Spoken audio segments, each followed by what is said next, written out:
Ever have those moments, where like a TV show just throws you for a loop? Hmm. Well, buckle up because we're about to unpack one of those head scratchers from, you guessed it, Family Guy. Oh boy. We're talking a kid.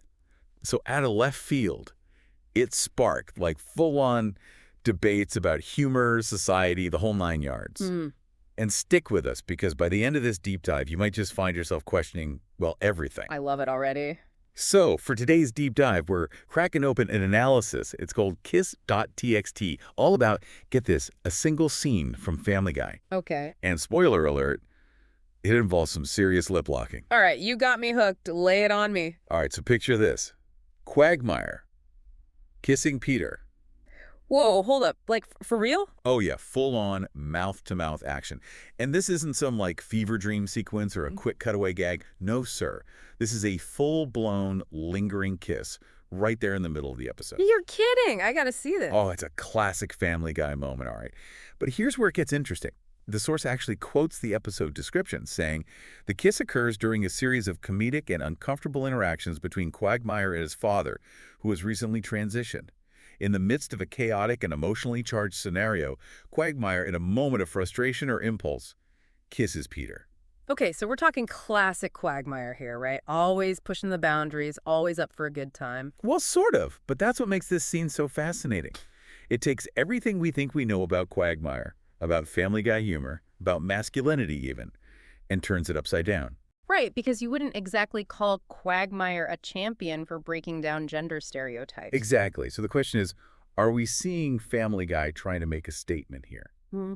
Or are they just going for the shock value? What do you think? You know, it's interesting because it really speaks to the power of comedic subversion.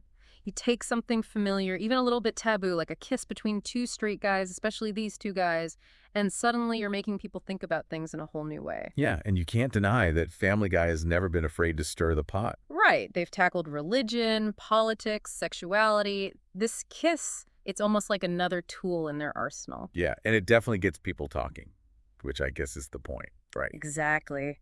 Whether you're laughing, cringing, or just plain confused, you're engaged. And that's a powerful thing. Absolutely. Hmm. Now, speaking of engagement, this kiss doesn't just exist in isolation. It unfolds against the backdrop of Peter and Quagmire's, shall we say, unique friendship. Well, you mean their beautiful codependent romance for the ages. Uh-huh, precisely. So, does this kiss cross a line in their friendship? Or is it just another day at the Drunken Clam? Because the source definitely digs into that. Yeah, that's the tricky thing about humor, isn't it? It dances on this line between what's funny and what's, well, kind of messed up. Totally. And what's hilarious to one person might be totally cringeworthy to another. Right, and it's all about context, personal experiences, individual sensitivities. Like, for some viewers, this kiss might just be another wacky, off-the-wall Family Guy moment. But for others, especially those who've had experiences with friendships that went a little too far, it might hit differently. Right. It can bring up those questions of boundaries, consent, what's appropriate in a friendship, even between fictional animated characters. Exactly, and those are conversations worth having. Absolutely. Now, there's another layer to this whole thing, and it's actually pretty poignant when you think about it.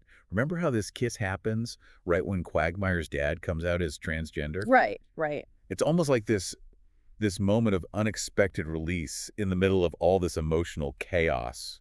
Like when you laugh at a funeral. Sure. It's not that you're not taking things seriously. It's just this natural human response to overwhelming emotions. Absolutely. It's like our brains find a way to cope, even if it seems totally inappropriate at the time. Right. And it makes you think, how often do we express our emotions in ways that surprise even ourselves, especially during those times of crisis or big change? Exactly. And let's not forget, Family Guy has this knack for sneaking in some pretty profound stuff under the guise of crude humor. Oh, totally. I mean, they've tackled everything from death to disability to political satire. This kiss, it's just another example of the show using humor to explore these complex human experiences. Right, because sometimes laughter is the best way to approach the uncomfortable, the taboo, the things we don't always want to talk about directly. Couldn't have said it better myself. So where does this leave us? Well, we've got this cartoon kiss that's funny, shocking, and yeah, surprisingly thought-provoking. It's got us thinking about masculinity, friendship, coping mechanisms, the whole shebang. And isn't that the beauty of a good deep dive? You start with a seemingly silly topic, a cartoon kiss, and suddenly you're questioning everything. Exactly. And that's what we're all about here. So here's a final thought for all you deep thinkers out there. This kiss, it divided viewers. Some loved it, some hated it, and everyone had an opinion. So what about you? Do you think Family Guy went too far? Or is pushing those boundaries, even with a kiss, all part of what makes the show so brilliant? Let us know, because we want to hear your thoughts. Absolutely. Hit us up on social media, send us an email, smoke signal, whatever it takes. We love hearing from fellow deep And divers. on that note, keep those brains buzzing, and we'll catch you on the next deep dive. Until then, stay curious. And keep it weird.